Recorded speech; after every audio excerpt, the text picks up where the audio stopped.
Tonight, an 81-year-old grandmother dies after being attacked in Bankstown Hospital's emergency department. Israeli airstrikes hammer the southern Gaza city of Rafah, where more than 1 million civilians are seeking refuge. The government hits back at claims cleaner fuel will drive up the cost of Australian cars. From west to east, the long queues for would-be renters across Sydney, but there is a glimmer of hope. Margot and Kate at home, Hollywood star power on the red carpet for the AACTA Awards. And he hasn't played NRL for 4 years, so why is this league journeyman so important to the Tigers? This is 9 News with Georgie, Gardner. Good evening. An 81-year-old woman who was assaulted in the emergency department of Bankstown Hospital last month has died. Massilia Eiley is there tonight, and Massilia, you've spoken to the woman's family. I have, Georgie, and as you'd expect, they are simply devastated. They tell me their mum, Samira Kamaluddin, passed away just before 7 last night with her family by her side. Samira was with her 2 daughters here at Bankstown Hospital's emergency department just before 3 in the morning on the 4th of January when Richard Lim allegedly launched a vicious and unprovoked attack. He's accused of first assaulting her 2 daughters before turning on their 81-year-old mother, punching her and slamming her head against the wall. Samira was here at Bankstown up until last Sunday when she was transferred to Liverpool Hospital to undergo surgery, but the damage from the alleged attack was so severe she passed away just days later. Now, her family say they've been unable to organise her burial as her body is currently with the coroner. As for her alleged attacker, Richard Lim, he's back in court on the 28th, and police say they're looking into upgrading his charges, Georgie. Massilia Eiley, thank you. A teenager had to be picked up by water police after he was bitten by a snake this afternoon while bushwalking in Sydney's north. The 18-year-old was on the Great North Walk at Cowan when he felt a pain in his foot. He was taken to Hornsby Hospital in a stable condition. Hope is fading in the search for missing Victorian mother Samantha Murphy, with police and SES scaling back their operation. The 51-year-old disappeared 7 days ago after leaving her Ballarat East home to go for a run. Police again searched the area today with the help of locals.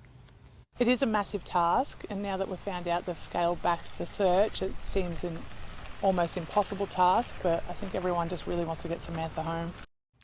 Police are still asking locals to send in their CCTV and dashcam footage in the hope of finding more clues. Israel is planning a massive operation in the southern Gaza city of Rafah. Tonight, with nowhere left to go, hundreds of thousands of Palestinians are instead being ordered to evacuate ahead of a ground assault targeting Hamas. In Rafah, the last remaining refuge. The injured are rushed to hospital following a barrage of Israeli bombs. These are the people who fled fighting, coming to Gaza's southernmost town, which is now bursting at the seams. Civilians trying to go about their daily business, baking bread and doing laundry. Families who once had homes sleeping in tents set up in makeshift campsites, and now they face being moved. Our security and the prospects of peace in the Middle East depend on one thing: total victory over Hamas. Israel's Prime Minister Benjamin Netanyahu has ordered his military to devise a plan to evacuate people so troops can move in to defeat what they say is the last stronghold of Hamas fighters. I will die here. Where else would I go, this woman says. We are extremely worried about the fate of civilians. The unprecedented density of Rafah's population make it nearly impossible to protect civilians in the event of ground attacks. Located on the Egyptian border, Rafah usually has a population of about 280,000. But according to the United Nations, it is now home to some 1.4 million people. 600,000 of those are children. The United Nations warning an attack would be catastrophic. It is nearly impossible for us to protect them from tank fire, from artillery shells, and so on. And because we We all see what is going on currently. Israel says it is aware of all the international concerns and mission challenges, but that it is committed to completing this task. Matt Cannellan, 9 News. A motorbike rider was injured when his bike burst into flames after a crash on Victoria Road at Rozelle this afternoon.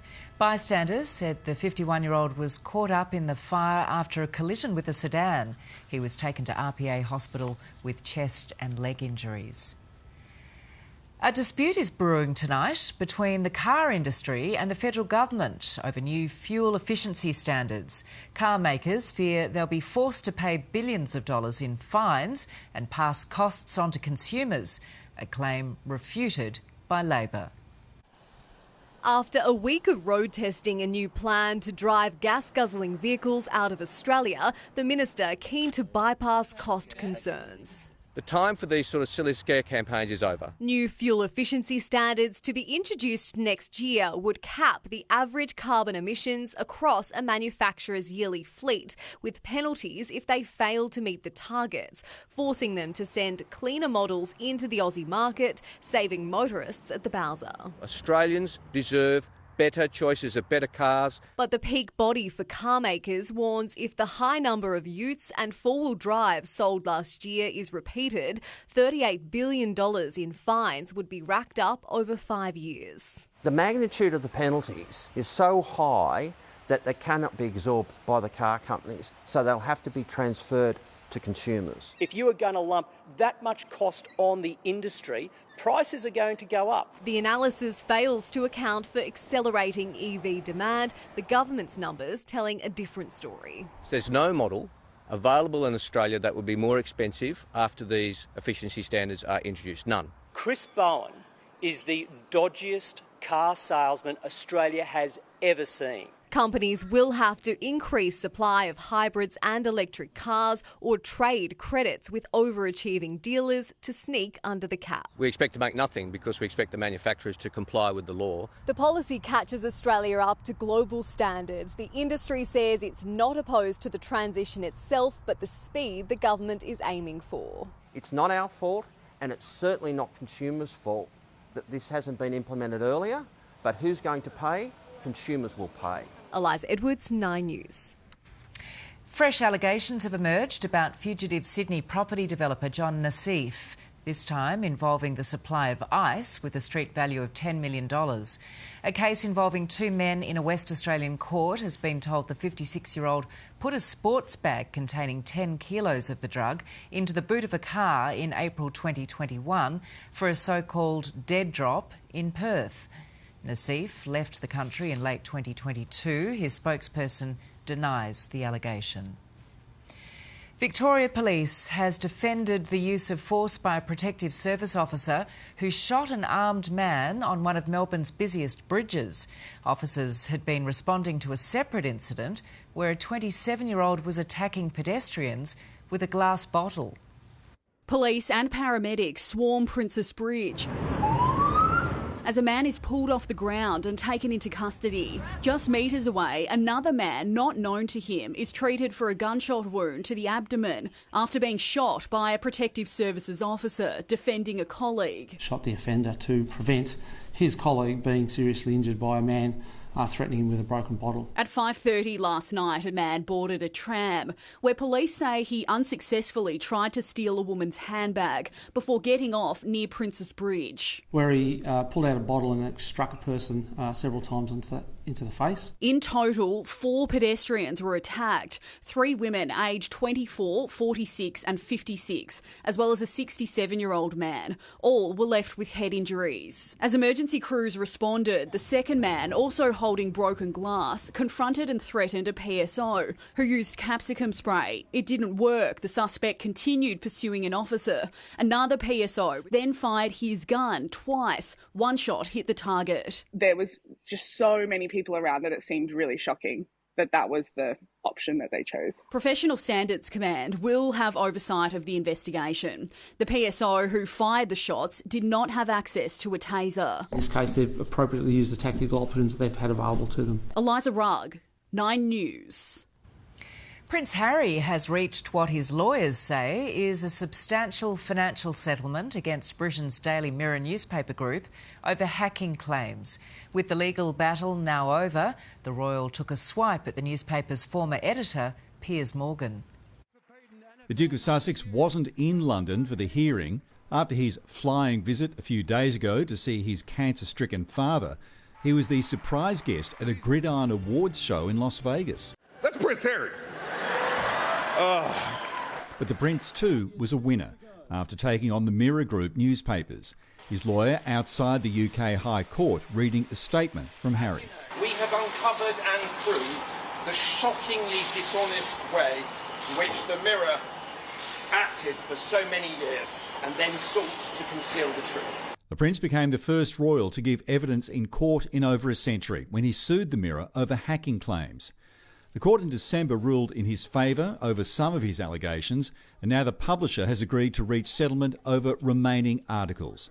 Harry awarded an undisclosed sum. His lawyer describes it as substantial. The Mirror Group releasing a statement saying, "Where historical wrongdoing took place, we apologise unreservedly and have taken full responsibility and paid compensation." A former editor of the Mirror during the period in question was Piers Morgan, who's vehemently denied any involvement in phone hacking. But today he was singled out for attack by Prince Harry through his lawyer. Morgan's response: invading the privacy of the royal family is utterly reprehensible. And on that I share Prince Harry's opinion. I just wish he'd stop doing it. In London, Brett McLeod, 9 News. A man has been charged with numerous offences after a collision which sent a woman flying through the air in Randwick. 44-year-old Jakawan Wong Suan was allegedly behind the wheel when he mounted the curb on Avoca Street, hitting a 30-year-old woman who was getting out of her car. The woman tonight remains in a stable condition at St Vincent's Hospital. Sydney tenants are struggling against one of the worst markets our city's ever seen, with record high rents and low vacancy rates. But tonight there's hope the housing crisis is turning a corner, with some experts saying we've now passed the peak in rental demand. From Glebe to Surrey Hills, Paddington to Crow's Nest, competition is tight. It's awful. It's awful. So we're pretty not hopeful at all. Prospective tenants battling for rentals in queues stretching out the door. It's pretty much a write-off. You're like, what's the point? The pressure's on for Hugo and Amber Tovey, with their lease in Bondi Junction up this month and a baby due in April. We've offered hire for a couple of places that we've really loved, but unfortunately still missed out. In Wollstonecraft, hardly any room to move. This two-bedder going for $840 a week. Only 0.9% of Sydney rentals are empty. It's never been lower. Given that we've got the vacancy rate still at a record low, it's likely that we are going to see rents continue to rise. Everything that is in my price range is unlivable. Low supply, in part driven by interest rate hit investors selling off properties. This Marrickville apartment was a rental. Third and final call. Today up for auction, selling for $840,000. But we could be turning a corner. It's very likely that we are going to see a cash rate cut, hopefully soon. That could bring investors back into the market, which ultimately means there'll be more rental properties across Sydney. Despite the queues, there is one good sign for Sydney renters. According to Domain, the number of views on listings was 16% down in January compared to the same time last year, which could mean demand is finally slowing. Eventually we will see better conditions. I think some suburbs have already started to see a decline in asking rents. So hopefully this year it becomes easier to find a home. Annalise Bolt, 9 News. It's widely billed as the Aussie Oscars, and today Hollywood royalty descended on the Gold Coast for the AACTA Awards. Taking centre stage, Barbie star Margot Robbie, honoured with the Trailblazer Award. Putting the sparkle on the glitter strip, homegrown Hollywood star Margot Robbie returning to her roots. You know, sometimes you're just sitting alone in a hotel room being like, oh, yay! And you just want to share it with your friends and family, and tonight I get to share this with my friends and family. Tonight they'll all have plenty to celebrate. The Barbie actress honoured with an AACTA Trailblazer Prize before she heads to the US for the Oscars. We've got the nominees luncheon on Monday in LA, so that will be very, very special. And I've never, been nominated as a producer before, which feels like a huge step in my career. No shortage of international star power has turned out for Australia's answer to the prestigious Cinematic Awards. Cate Blanchett nominated for Best Actress for her role in The New Boy. Australians have always punched above their weight internationally, and tonight's a reminder of that. Hit comedy Colin from Accounts receiving 10 nominations. Still, you can't get ahead of yourself. Well, we've already lost 4 at the Technical Awards, so we're feeling like a good amount of humbled. This is the first of 3 years the awards will be held here on the Gold Coast, recognising the city's growing reputation as a filmmaking hub. Yeah, I mean, it's hard not to love it here. It's just absolutely stunning, and we're just having a ball. We've only been here for a couple of days, but it's just a beautiful place to be. Once you get a taste of the Gold Coast, well, yeah, I like that song, Hotel California.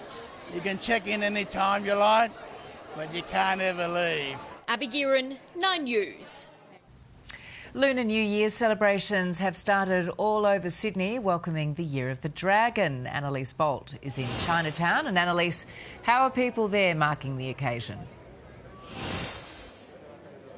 Georgie, it's absolutely heaving down here, billed as the biggest Lunar New Year celebration outside of Asia. Around 10,000 people are expected to pack into Haymarket tonight for culture performances, music and, of course, plenty of food. There's apparently also a 25-metre dragon that's snaking around here somewhere. Tonight is the main event, but it kicks off 16 days of celebrations. There are, of course, parties happening right across the city, including in Chatswood, Burwood and Parramatta. Now, the Year of the Dragon is said to bring great fortune. I think it's fair to say there's quite a few fortunate people down here who are bringing it in the best way possible with a Chinese feast. Georgie? Perfect. Annalise Bolt, thank you. It is time now for a check of today's weather. Hi, Belinda. Evening, Georgie. A sunny afternoon for Sydney after a cloudy start to our weekend. Temperatures in the city close to average for this time of year, a low of 19.7 and top of 26.1 with moderate to fresh southeasterlies.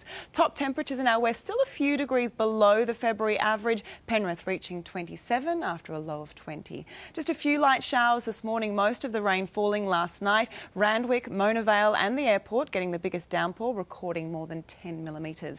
It has been a very soggy Saturday for the mid-north coast with widespread falls of 10 to 30 millimetres. Mooral Creek near Taree recording more than 100 millimetres since 9 a.m. And there's more rain on the way. I'll have the latest forecast after sport, Georgie. See you then. Thank you, Belle. Still to come tonight, a car into the wall of a Camperdown business and a driver allegedly more than 2 times over the limit. A fiery emergency on a busy Florida motorway as a small jet comes crashing down. O.J. Simpson takes to social media to deny reports he's receiving hospice care as he battles cancer. And a little later in sport, Australian Olympian Peter Bowl on his nightmare drug accusations and his medal plans for Paris.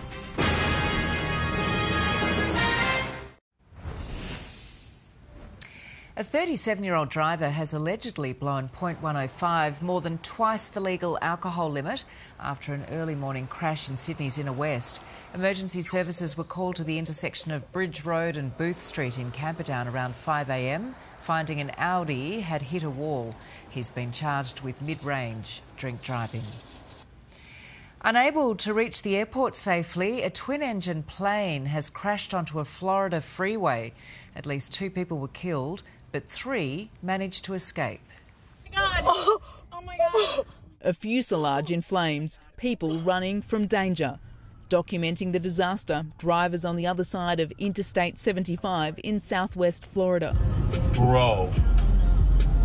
Oh my God. The private plane was just minutes from landing at Naples Airport when the pilot made a desperate call. We're clear to land, but we're not going to make the runway. We've lost both engines. Coming down, the jet clipped a wall and hit a truck, and its driver only got a scratch on his head. But tragically, on board the aircraft, the crash proved deadly. Only 3 of the 5 people on board managing to escape the burning wreckage. Oh my God, what the? How are you hurt? If those guys are okay, or what's going on? I can't tell you for sure, but it didn't look good. Tonight, investigators are trying to figure out what went wrong. In the United States, Alison Petrowski, 9 News. Independent candidates, backed by former Pakistan Prime Minister Imran Khan, have won the most seats in the country's general election. Khan claimed victory from his prison cell, releasing a speech made by artificial intelligence. It's not clear yet which political party will be able to form a coalition government. US President Joe Biden has today ignored questions about his age and cognitive abilities during his Oval Office sit-down. Thank you all very much. Yesterday, the 81-year-old mixed up the presidents of Mexico and Egypt in a speech in which he was defending his memory. Former American football star O.J. Simpson has laughed off claims he's in hospice care. It follows reports the 76-year-old is undergoing chemotherapy for prostate cancer. Simpson was acquitted of murdering his ex-wife and her friend in 1995 in what was dubbed the trial of the century. Ahead in 9 News, an out-of-control car hurtling through the air and into a house, leaving an almighty mess on a suburban street. Saving babies, the world-first Australian test that can detect a potentially deadly infection in newborns in just minutes. Also tonight, a Gregory Hills gym changing the life of women and girls through martial arts. And Las Vegas is no stranger to excess, but with America's biggest sporting event in town, the cash splash has gone into overdrive. Details next.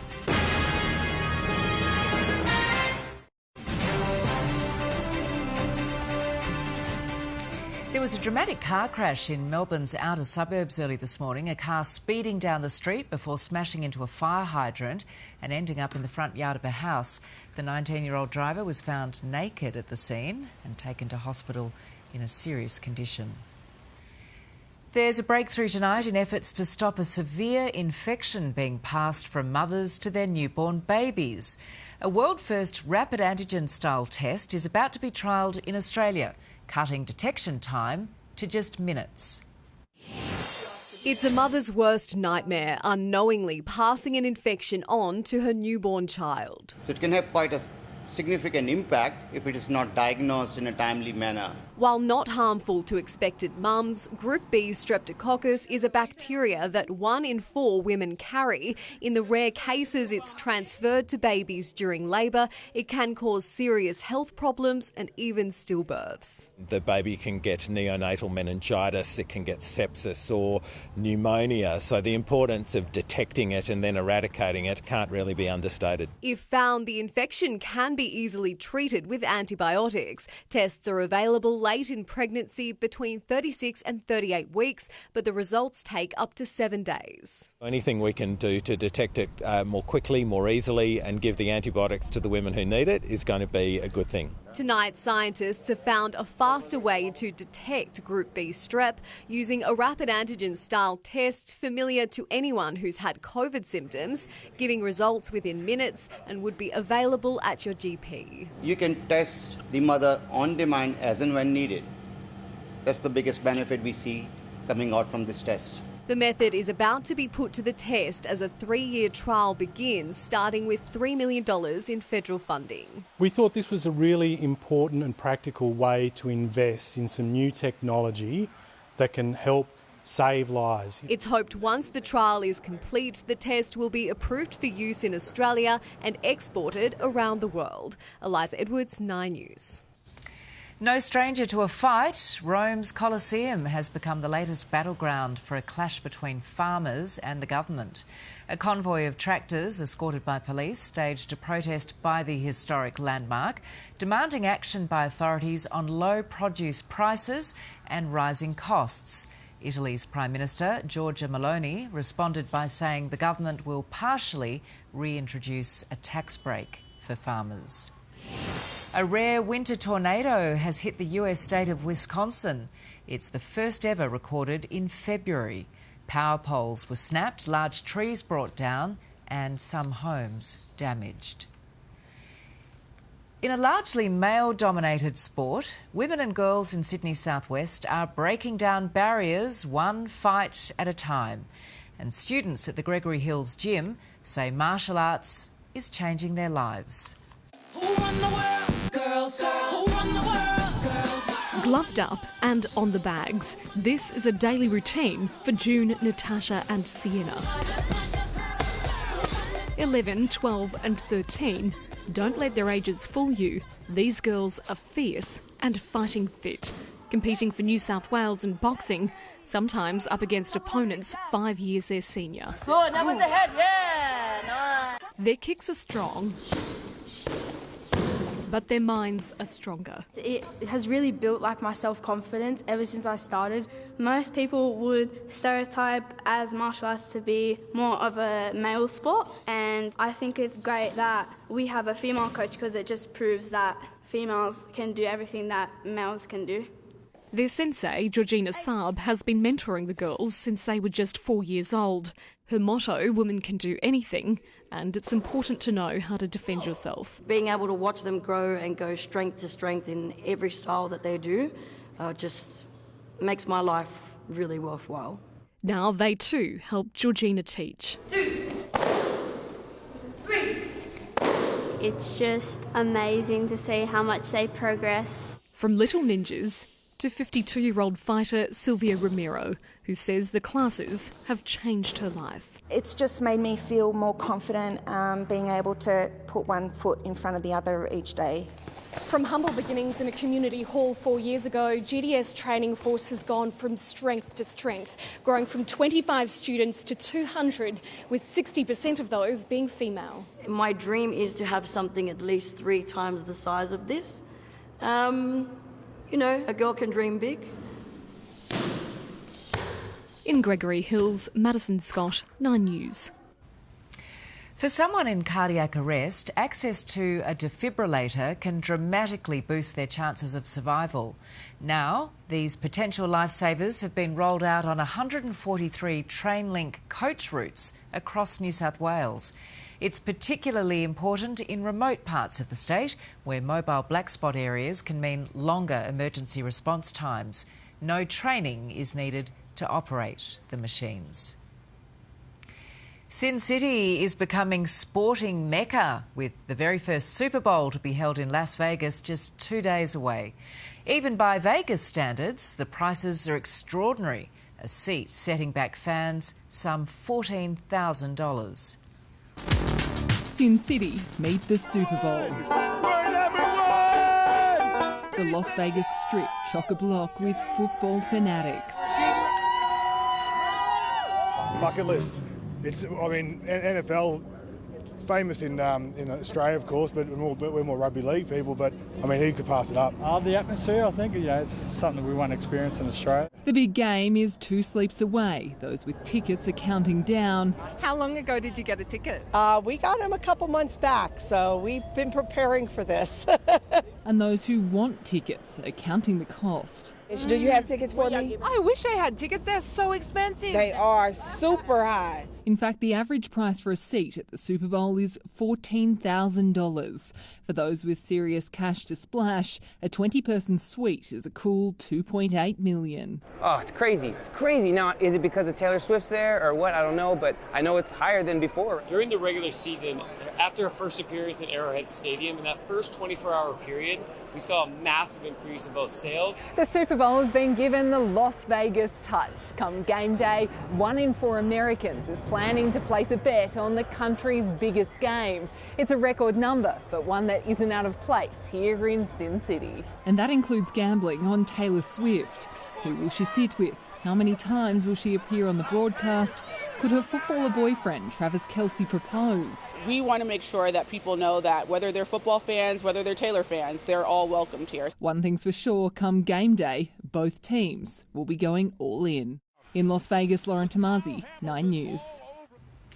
Still to come tonight, pay on delay, the push by politicians in Canberra to make Australian Airlines compensate passengers. Plus Labour Scare, the pregnant woman emergency that brought Pink's first Sydney concert to a temporary stop. And in Sport with Roz, could a veteran player be the key for the Tigers? Well, Georgie, they called him washed up and he hasn't played NRL for 4 years. But tonight, veteran halfback Aiden Caesar tells us why he's in the form of his life and will lead the Tigers' rebuild.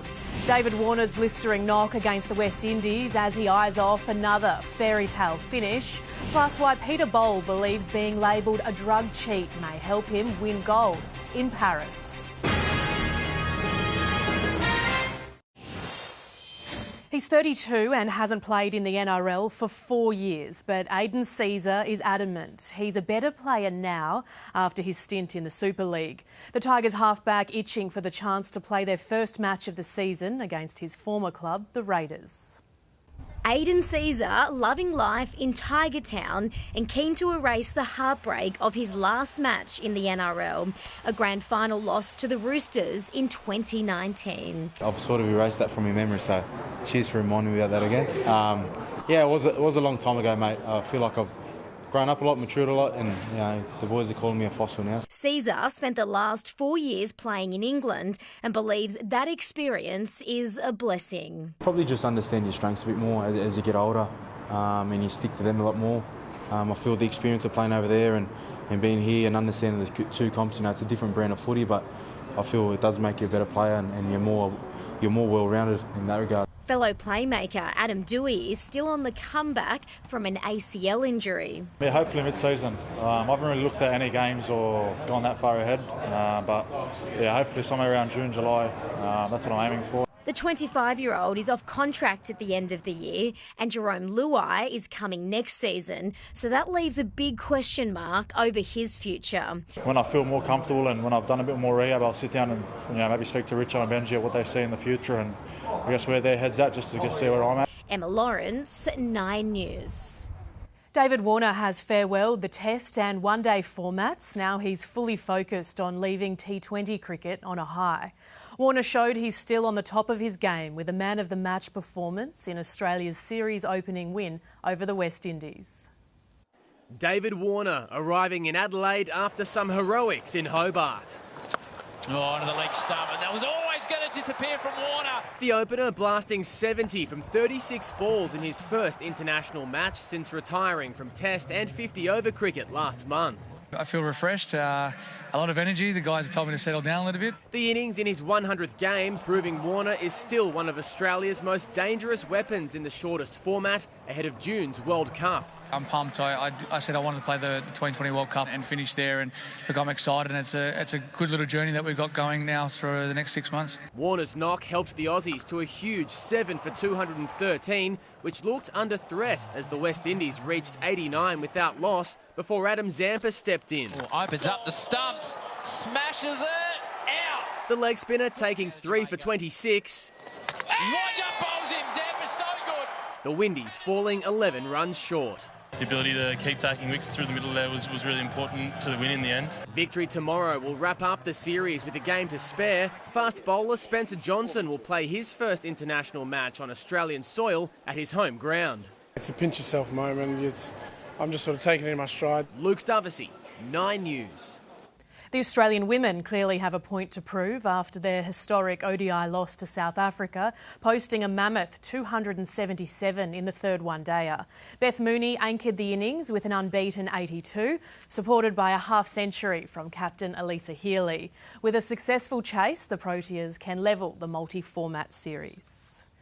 Dual Olympian Peter Bol has described Australia's support as a love story after being falsely accused of being a drug cheat. The 29-year-old wants to repay that faith at the Paris Olympics and believes he now has an edge over his rivals. Last year was a living nightmare for Peter Bol, but there was an upside, a silver lining that may help him win gold. Mentally, I'm probably the strongest at the moment, and the physical part, we kind of work up to it. I always say the best races you ever run is when you're free. And it's an extraordinary burden that's been lifted from his shoulders. Last year, Bol was wrongly named and shamed as a drug cheat, only to be cleared 6 months later. The whole saga labelled a disaster. I could say it was quite challenging, but it was also quite comforting to see Australia get behind you. What I could control at that time is my emotions. Bowl was due a lucky break, but he suffered another setback, an injury ruling him out of races in Adelaide and then Melbourne next week. But he says Australia's belief in him gets him through the dark periods. It makes the story even better leading up to Paris. It's like, everyone's behind you in the last Olympics, and now you've got extra people around you as well. So it's a great place to be. At the Tokyo Olympics, Bowl was the breakout star, the first Australian to make the final of the men's 800 metres in over 50 years, finishing fourth. One of the great things about Tokyo was seeing your family in Perth watching your races. Yeah, I've got such a big family, so some of them will get out to Paris and the rest will stay at home and do the same thing, watch from home and cheer me on. So another big party, no COVID this time, so it's even going to be bigger. While Bowl is chasing down a medal this time around, the drug debacle has given him perspective about what matters most at the Games. People matter. The sport matters, medals come and go. It's why he desperately wants to thank Australians for sticking by him with his best performance in Paris. I believed in them and they believed in me, so it's almost like a love story. It's cool. All set in the City of Love. Christina Hearn, 9 News. The founder of the Enhanced Games, where competitors will be allowed to take performance-enhancing drugs, has defended the concept. Businessman Aaron D'Souza claims many athletes are already secretly doping. We're taking what is obviously being done by a huge number of athletes, particularly medalists and winners, and doing it all out in the open, honestly and safely, under good, high-quality clinical supervision. Australian Olympian James Magnussen is the first athlete to sign up to the controversial venture. There's only one Australian woman left in the running at Pipeline, 21-year-old Molly Picklum, producing the best heat score of the day with 15.5 to defeat American Elisa Spencer and move into the quarterfinals of the Surfing Tour's season opening event. And Minwoo Lee is fast becoming a fan favourite on the PGA Tour. Hundreds of fans wearing hats with his catchphrase, "Let him cook," at the Phoenix Open. The rising Australian star giving his loyal chef something to cheer about with this chip-in for Eagle, though he's still 10 shots off the leaders, but closing in on cult hero status. Can't get enough of him. Thank you, Roz. Coming up, the weekend's property auction results.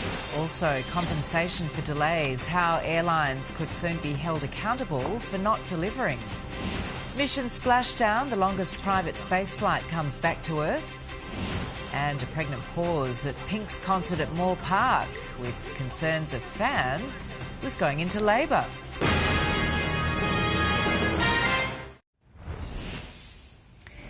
Taking a look at today's auction results now, and 335 properties sold today for a clearance rate of 73.8%. That's 5% higher than last week. Today's highest sale was this 4-bedroom house in Hay Street, Collaroy, for $5,908,000. On the more affordable end of the market, this 1-bedroom unit in Alexandria was snapped up for $545,000. There is a push tonight for major airlines to be held accountable for delayed or cancelled flights. A bill tabled in Parliament could force operators to compensate passengers if they don't deliver. Long lines, cancellations and lengthy delays. Australians are increasingly dissatisfied with our airlines. We've had some that's been absolutely shocking. We flew with Jetstar on the way here, and only half an hour before our flight they let us know it was delayed. Now the coalition wants to force carriers to compensate passengers. The cancellation and delays are going in the wrong direction, not the right direction, and so if they need a big stick to help them get with the program, well, so be it. The pay on delay bill will tie passengers to a flight, destination and time. They'll be compensated for delays, a move that's already up and running in the European Union. And it's happening because airlines think they can get away with it. But the big question is, will this push up prices for airline tickets? The Federal Transport Minister, Catherine King, has repeatedly referred to the need for increased consumer protections. A spokesperson says this has been included in the terms of reference for the aviation white paper. In the past, the minister has said, I do say really clearly, airlines need to do better when it comes to Australian consumers. I have been highly critical of Qantas for some time in relation to a range of issues. They need to do better. So if the government's not going to act, it will be up to the Senate to actually take action on this. The latest report card shows around 69% of Qantas network departures were on time, 62% at Jetstar, while in the Virgin Australia network, just over 56% of flights left on time. It would be a great incentive to have your money back. Virgin Australia says it takes customer service and its consumer law obligations seriously. Qantas says it has significantly reduced delays and cancellations. Similar compensation schemes overseas have not led to improvement in airline reliability. Vicky Jardim, 9 News. A SpaceX Crew Dragon capsule has landed in the Atlantic Ocean after a record 3-week-long mission to the International Space Station. The 4-man crew landed off the coast of Daytona Beach in Florida, where a recovery team was waiting for them. It was the longest private flight for Axiom Space since the mission started in 2022. Pink's Allianz Stadium concert came to a sudden halt last night when a pregnant woman in the mosh pit thought she'd gone into labour. The woman was assessed by paramedics who discovered it was a false alarm. I feel like we shouldn't be looking. Everyone give her a privacy. She didn't just have the baby, right? Is the baby here? No, okay.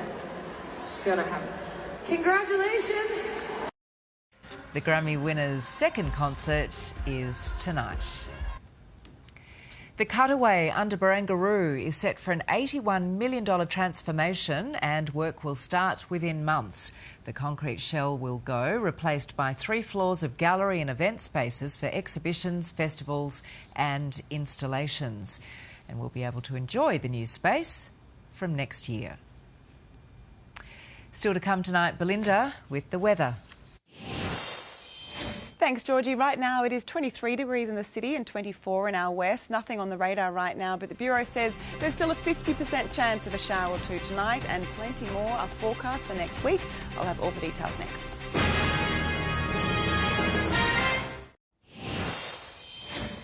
Welcome back from gloomy skies and showers this morning to a much brighter afternoon. The sun coming out just in time for Hot Jazz, a new one-day festival at Lynn Park in Rose Bay.